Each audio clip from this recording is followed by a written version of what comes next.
8 minutes. All right, this is the what is this CP3D series of the With CP podcast. Officially, because I'm here. David initially it kicked me out for this episode, but I elbowed my way back in because he wants to show me something. And what is this? Do you know who this guy is? No, he's the archetype for a certain demographic of voter in America. Larcy, do you know who this guy is? I do. I think I've seen this, but anyway, I'm going with the flow here. All right, So, Charles. we have Larcy with us. She runs CP Future. She's the director of CP Future. Are you here to represent the Gen Z voice? Is that why you're here, Larcy? Yes, because Yes. who best to represent than a millennial.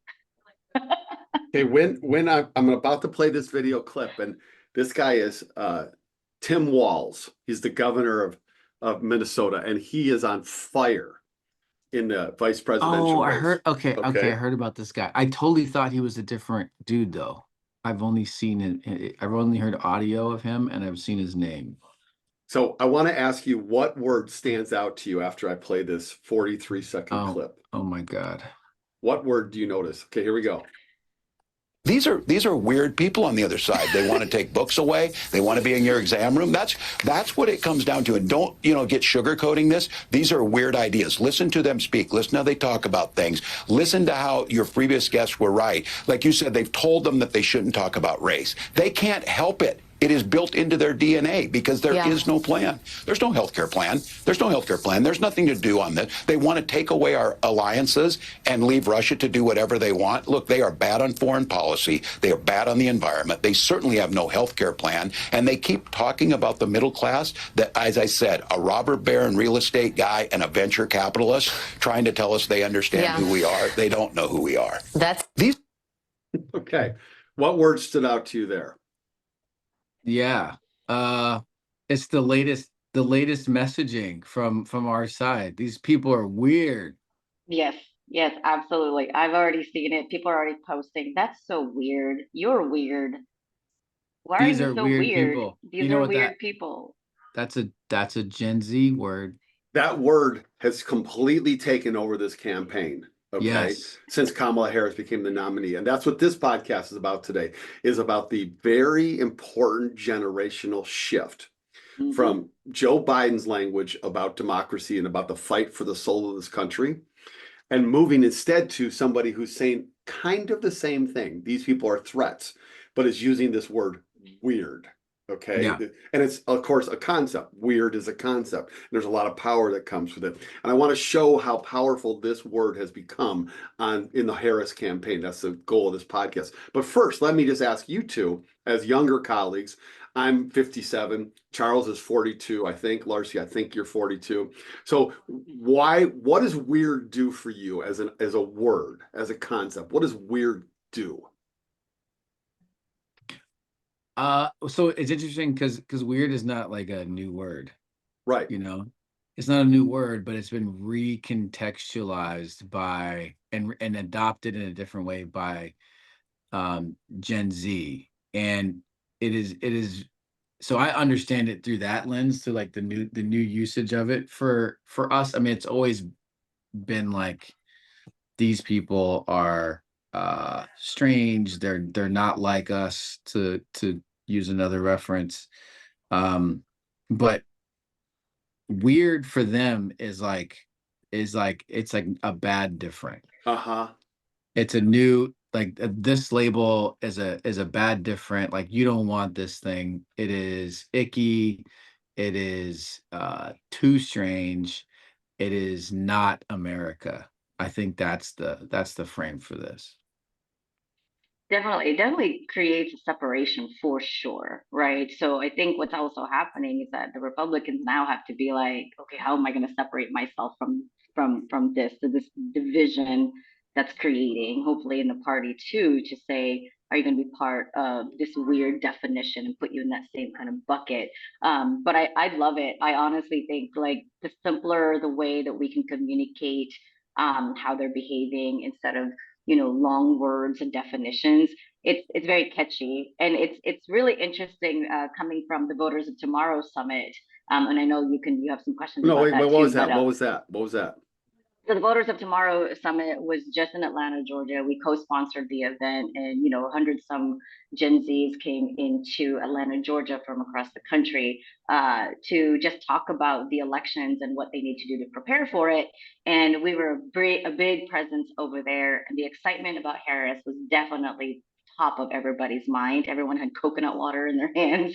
So I love the embrace of all of this from young people. Absolutely. And Yeah. Larcy led a panel. Yep. You did a mini learning tour that was led by one of your Gen Zers, one Yes. of your Gen Z staffers. Yeah, and Charles with Malden, Mr. Charles Malden. Mr. Charles Malden joined, and then Yes. you did voter reg, and that Yes. was like an impromptu thing that you all did in that moment. So Common Power really showed up big in this Voters of Yep. Tomorrow thing. Absolutely. And I'm telling you, we're still hearing people reaching out to us, thanking us about just being there, meeting us, and how substantive the summit was compared to other previous years. So yeah, absolutely. We came, we made ourselves known, and we definitely made a lasting memory for a lot of those students. So for those folks, they are fired up for Kamala Harris. Oh, absolutely. I mean, even our panel, when we hosted our panel, we walked onto the stage with coconut water, in hand, right? And my opening bit was, what's one of the best benefits of coconut water? And somebody in the audience was like, hydration. And so it was like, yep, we're feeling totally rehydrated here. And then at the end, we just kind of like rose the glass or the coconut water, in the air to understand the meaning of, like, what, we got work to do. That's so great. So this episode, I want to focus on the important shift from some of Biden's language to Harris's language, using the word weird as our point of entry. So the word weird has been completely adopted by Harris et al., driven by Tim Walz from Minnesota. He's the governor of Minnesota. He's actually only 6 months older than Kamala Harris. He's not, but he looks much older. And That is amazing. Are you serious? Yeah, he's only 6 months older than Harris. Yes. Wow. Man. I did not know that either. But nope, didn't know that. He has been intentional in his governorship of connecting with younger people. All right. And one of the ways that he's done that is by talking in a certain way, a certain connective tissue. And so I want to show you him again. So hold on, before you got another one on Tim? I do. I got 2 more with Walz. Yes. Okay, so let me I want to contextualize this a little bit more. So he's the governor of Minnesota. Yep. Minnesota is not just like some Midwestern state. Okay, it has these cities in it, and one of the biggest ones, one of the biggest African American cities in Minnesota is what, David? Minneapolis. Is Minneapolis, and there's another city there that was actually the epicenter of the Black Lives Matter movement. Yeah. Oh my God, what's the name? Ferguson? No, Ferguson's in Missouri. I'm man. sorry. There's another city. No, there was another. I'm sorry. There was a shooting though in Minnesota. Well, George Floyd was shot in Minneapolis. Yes, that was yes. Right. Okay, I'm thinking Minneapolis. Oh, Fernando Castile was also shot in Minneapolis. Both his of them. is in Minneapolis also. Yes. Okay. So my point is, well, I like shot by the police, by the way, people. Shot by the police. Yep. Well, I totally get my geography wrong, which is more evidence to David's ongoing thesis that Charles is slipping, because I didn't know who Charlie XCX was. This is good. And I couldn't work Zoom the other day. I'm just owning it. I'll own it, man. I'll own it.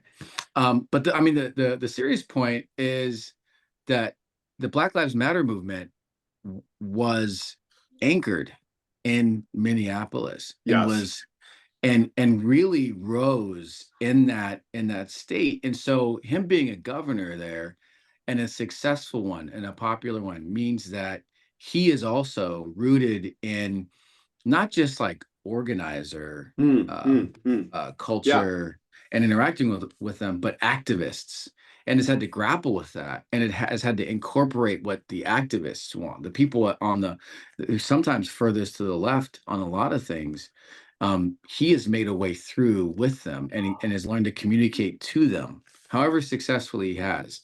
His governorship is shaped by some of the heart of the Black Lives Matter movement. Mm-hmm. And That's really good, man. He's this old white guy. So, that's his identity coming into this moment as a potential VP pick for Kamala. Yeah, Minneapolis has has a massively large North African immigrant population That's as right. well. And so it is a very, very diverse city in there, and St. Paul right next to it as well. So the realities are, that's a great point, Charles. That's great stuff. Like he isn't just using these words. These are things that he has immersed himself in, right? He's embodying a certain kind of way of how a white guy can learn and connect with other people, right? Yeah. So it's legit. It's authentic. It's not manufactured. So I have two more clips from Walz, because Walz's framing of this notion of the Republicans are weird has completely, and I will carry this through in this podcast, taken over on the left as the primary way to talk about Republicans, including Trump right now. So I just want to give you I want to give you a clip, and then I want to give you a second clip of kind of this coming into being. Let's see here. And Walz is being vetted as a VP candidate, and he's kind of rising up the ranks right now as a possibility. But everybody says, hey, he doesn't look young. That's his problem, right? I know. I know, and he is young for a politician. Oh my goodness. I'm gonna watch this and react to it, but I gotta hop soon. Okay. So here's Walz. This is yesterday, and he's just like wearing a t-shirt. He's got on shorts, so I'm digging him, right? Look at this guy. Look at that. He's got the camo hat, right? Okay, let's see. He looks like he could be going to a Trump rally, but go ahead.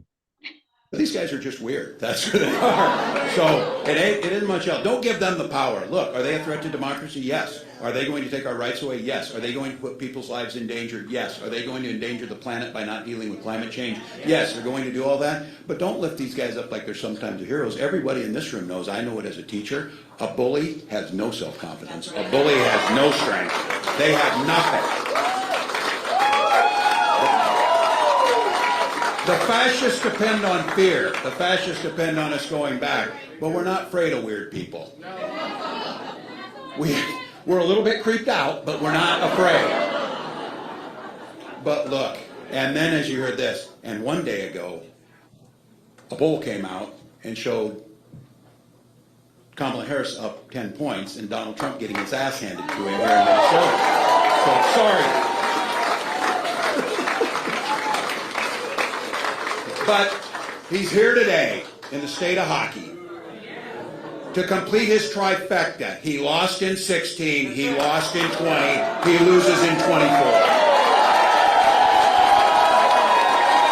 I like this guy. I like it. Yes. I like this guy, man. He's sharp too. Whoa, he's sharp. And I love that, him being a teacher he loves to, like a good teacher knows how to break complex things down into like the most simpler things. And when I started watching some of his clips, at first I did not know he was a teacher until he said he was a teacher. And the other clips I was listening in and watching. And I love that. I love just anybody who can take anything super complex and high level and like break it down to like the simplest things, totally connects. Yeah. And so genuine. So I'm going to let you guys keep talking about it. I got to run to this other meeting, but I'm sold on him. I'm super sold on that guy. I like him a lot. I don't know if I don't know. I mean, Andy Bashir's pretty good too, but Tim is the guy. Tim is the guy. And he curses accidentally sometimes. We like that. We like that guy. He's like the cool grandpa in the room. Like that's what it means. Oh wait, don't say that. Don't say that. Nope. Sorry. He's too close to David's age. Now I'm going to play a second clip from Walz. Charles, can you just give us 2 more minutes? Two more. Okay, it's short, but it's actually sophisticated now. He knows what he's doing. Okay, so this is interesting to the way he talks about this. He's like a high level communication person here. Just a second, I got to get the sound on.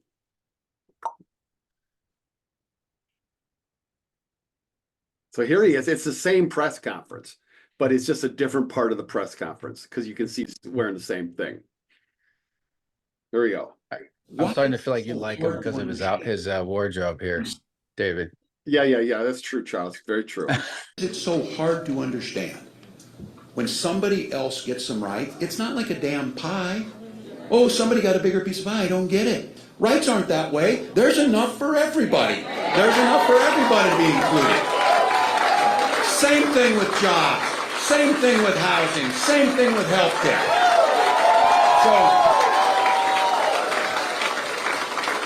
you saw it. We are not going to Here we go. This is the sophisticated part right here. allow them to make the case. Yes, they're a threat, but we're not going to stay in their frame. We're not going to stay where they're at. We're not going to play their game. We called them out for the weird nonsense that they believe, and we presented a different argument to the American public. One where everybody matters. One where we can achieve. One where we solve problems. Now, what's so great about this is we know here in Minnesota that message works. We are the majority. That's why they shrink the vote. That's why they make it harder to vote. That's why they try and bring fear. And that's why they try and get you to the point where you're pessimistic. And what difference does it make? But guess what? I got a 23-year-old. TikTok cares again. People care again. We've got folks out there doing the work just like you. So here's the deal. Think about this. And for the young folks that are in here, this is a transformational moment. This is an opportunity to go and then to put those policies into place. And okay, I realize this is a bit petty, but I'm thinking about this. Imagine Donald Trump waking up after Kamala Harris beats him in this election.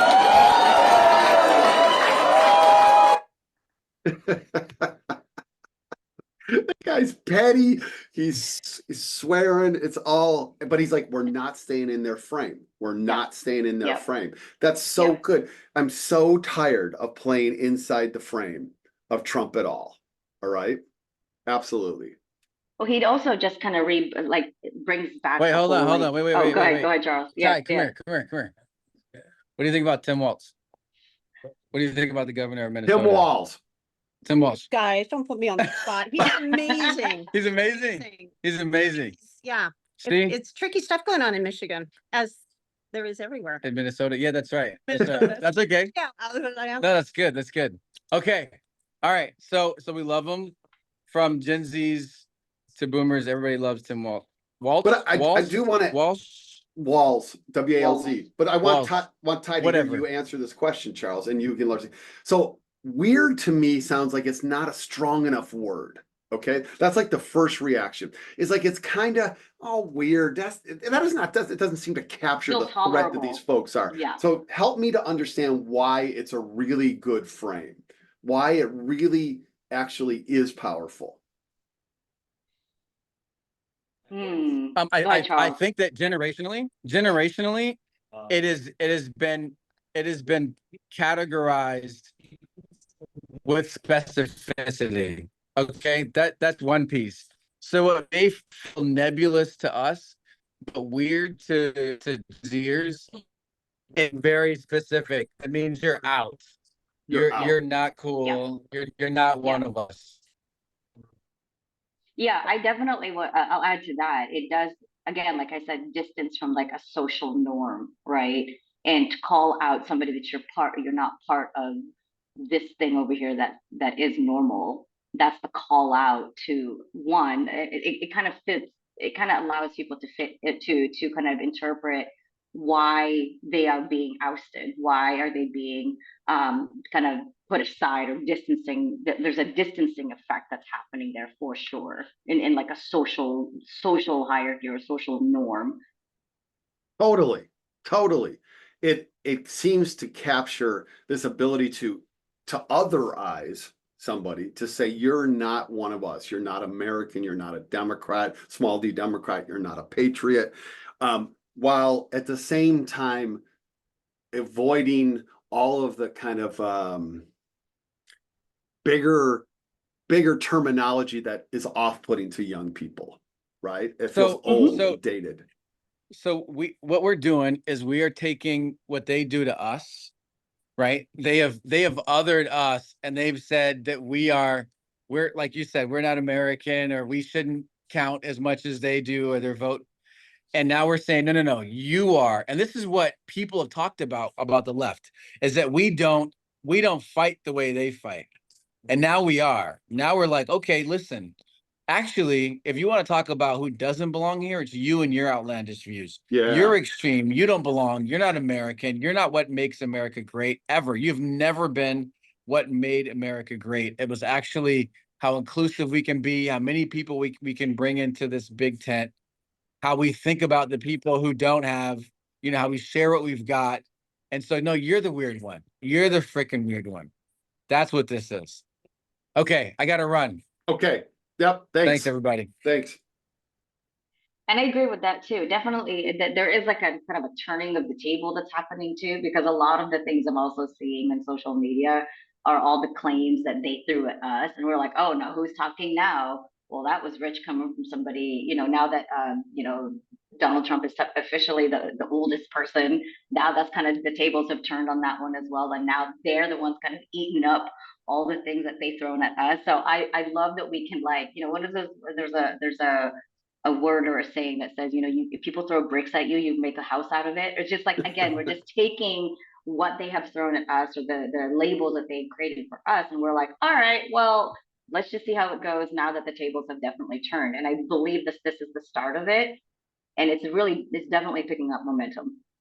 And I would love for you, as you go to Action Academy tomorrow, to bring this idea of weird to them, okay? And to let them ruminate on it and talk about it and to dive into it. I want to show a couple more pieces here that are not clips per se, but they're tweets. Because my goal here as we enter the last phase of this episode is to highlight that Walz starts this with his language and how it's been adopted in really just about a week, about 1 week of the Harris campaign.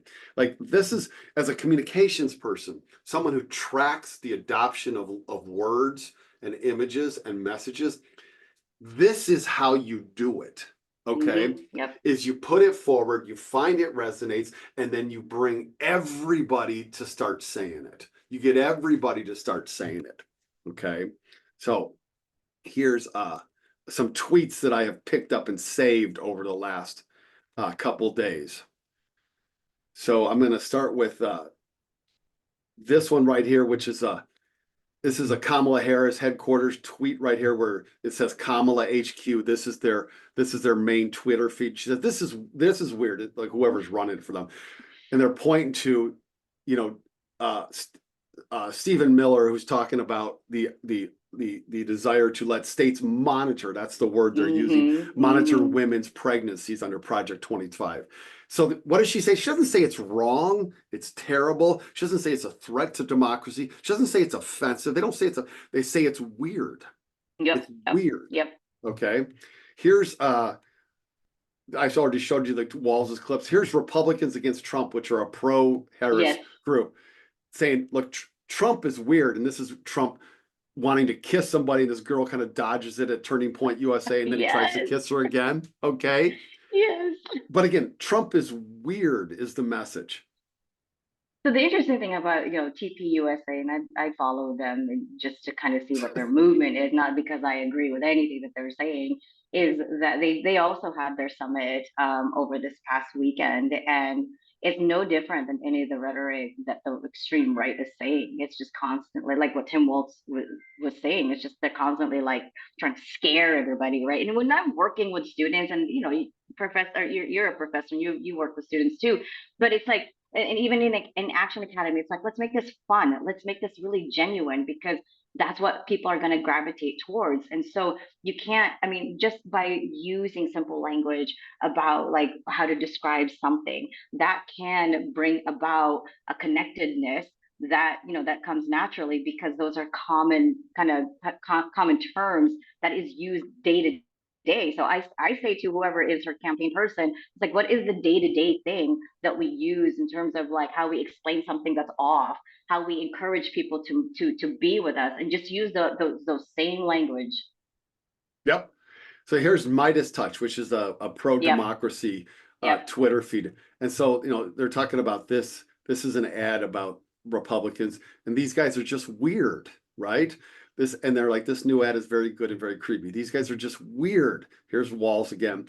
And then this morning, here's Hillary Clinton saying if Republican leaders don't enjoy being called weird, creepy, and controlling, they could try not being weird, Yes. creepy, Yes. and controlling. Right. So this is how widespread and this language has become adopted. Hillary Clinton is on the weird train, weird train. All right. And so much so that Donald Trump tweeted, no, he doesn't because he's not on Twitter. He's on his thing called Truth Social, his own social media. He Truth Socialed a message yesterday that had 3 words in it. I'm not weird.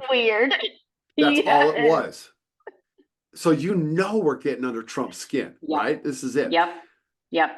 I think that the next one should be like old man, or just something that absolutely gets creepy. to his Creepy is really right? good, Or just something that gets to. So what is he like? He likes to look like he has the confidence. He likes to look like he is in charge, right? And so it's really interesting.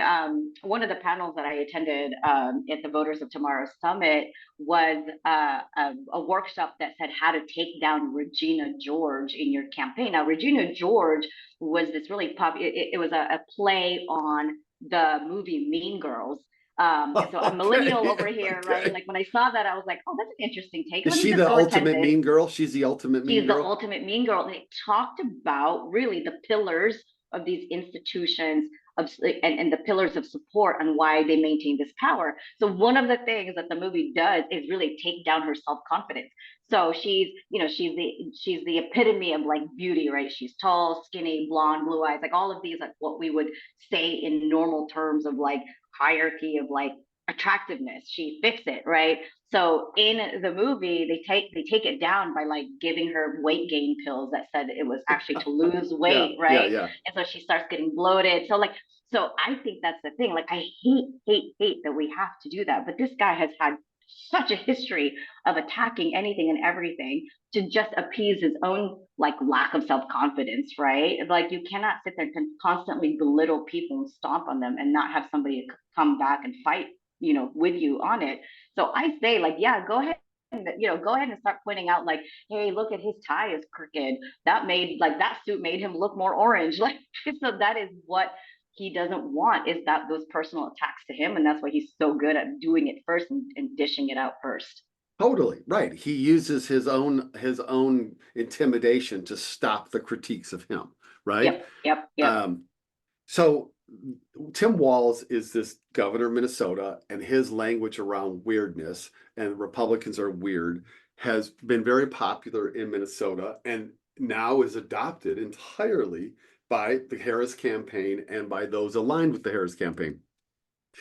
So everybody listen to this. I encourage you to like notice this in your reception and paying attention to the campaign, but also to understand that this is an effective way to talk to people who aren't in the weeds on politics. In the weeds on politics, you have this uphill. If they're not in the weeds on politics and they pay attention only once in a while, it's a hard hill to climb to convince them that the Republicans and Trump are truly an existential threat to society. That's such a tough hill to climb. So don't climb the hill. Instead, just say these folks are weird and creepy. All right. And then say, and what do they want to do? Because they want to take away abortion rights. They don't want to let you have in vitro fertilization. They don't want to let you, send your children to a public school. All right. They don't want you to let you read those books. All right. And so weird and creepy gets the job done. All right.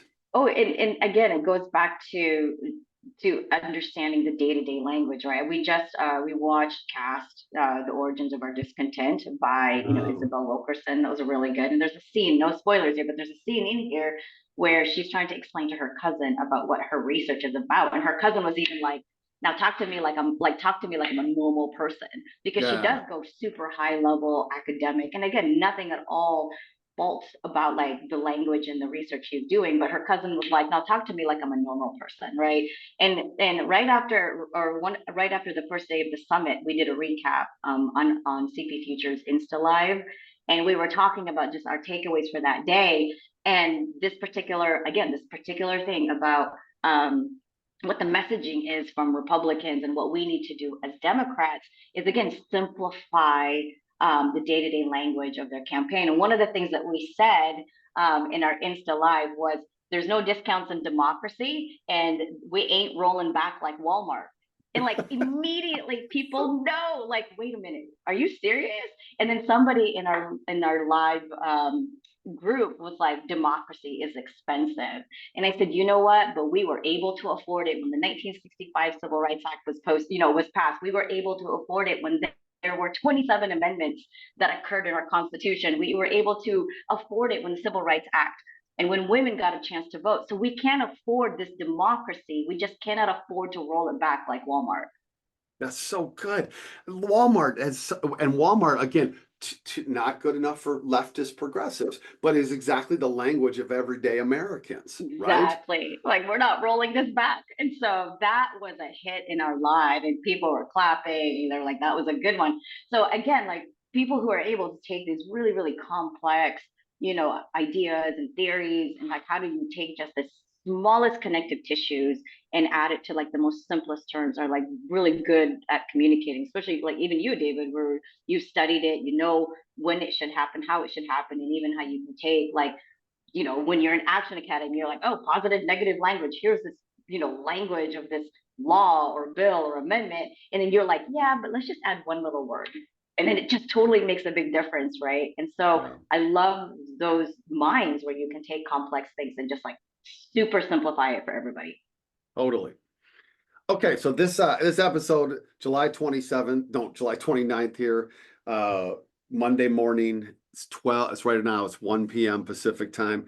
Larcy's back from Atlanta, voters for tomorrow. Charles is in the office. He had to bust out because he was showing some of our great supporters a space that we might be moving into. Yes, excited about that. Tim Walz is leading the weird train, all right, for us. So, hey, everybody, have a great day. Let's keep it going. The momentum's on our side. And as I say, I don't know if you've seen this signature outline here that I have here, Larcy, where I tap my heart. Okay, I go, and I say CP3D out. All right. Am I supposed to do that? That was the. Let's see you do it. Go ahead. Yeah. So we have two Douglases here today. All right. We got CP4D. All right. All right. Okay. See you later. Are we supposed to do it now? Yeah. No. Yeah. Go ahead. Okay. There you go. Yes. Awesome. We gotta do better coordination on that next time. But thank you all for tuning in, and love that I can always hop on here to have a conversation with you, David. Totally. See you later. All right. Bye. Bye.